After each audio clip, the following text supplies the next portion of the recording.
Pare ko, huwag mo na subukan, baka magaya ka rito. Mula nung nabili ko ang aking motor, ay ngayon lang ako mag-drain dito ng langis. Tignan natin kung okay at walang dumi na naipon sa drain filter.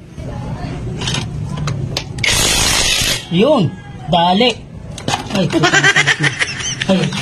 nagkalat na. Paano ba tanggalin to? What? Ang linis. Wow. Malinis siya kung tutusin kasi mula noong 2019, ngayon ko lang binuksan. Ay, ito mga to. Yan o. Yan o.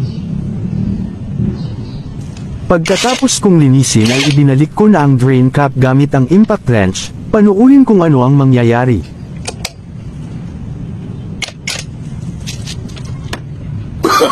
Oh, no.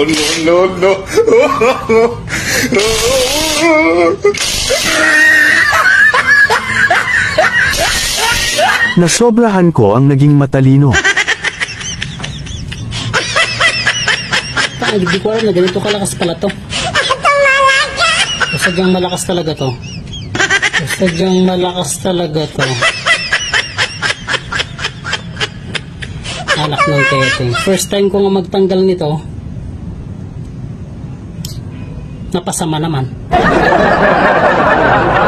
Yan na po yung sinasabi natin, kaya pinagbabawal po natin yung paggamit ng impact wrench sa pagluluwag at lalong-lalo na po sa paghigpit ng ating drain bolt at itong ating oil strainer cap dahil posible po itong masira dahil po sa lakas nitong ating impact wrench.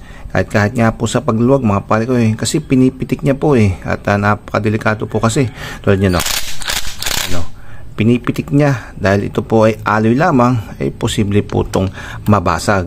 Kaya ang ginagamit ko po sa pagluluwag ay yung mga ganitong labi lang. Kumbaga smooth lang po yung ating pagpitik-pitik dito. Ayan mga pare ko, hindi po tulad nitong ating impact wrench. Lakas mga pare ko. Lalong-lalo na po sa paghihigpit dahil ito po ay malakas yung torque at siguradong pipihitin niya po yan at pipilitin niyang iikot hanggang sa masira at malustred tulad po na nangyari sa video.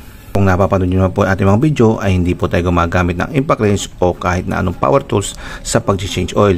Ang ginagamit lang po natin sa pagluluwag ay itong llabe at sa paghigpit naman ay itong torque wrench at kung wala po kayong torque wrench ay itong llabe na lamang po at tamang alalay lang po sa paghigpit para hindi po siya malustred. Okay kuya naman ang nag-share ng video ay credit sa iyo at maraming salamat sa pag-share mo ng video dahil sa video mo ay na-aware kami kung anong kayang gawin ng impact wrench sa ating oil strainer cap. Pero kung gusto nyo pa rin pong gumamit ng impact wrench sa pag-change oil, wala po akong magagawa, motor nyo po yan at kayo po ang masusunod. So hanggang din lang po ang ating video at maraming salamat po sa panonood. Paalam sa inyo mga pare ko.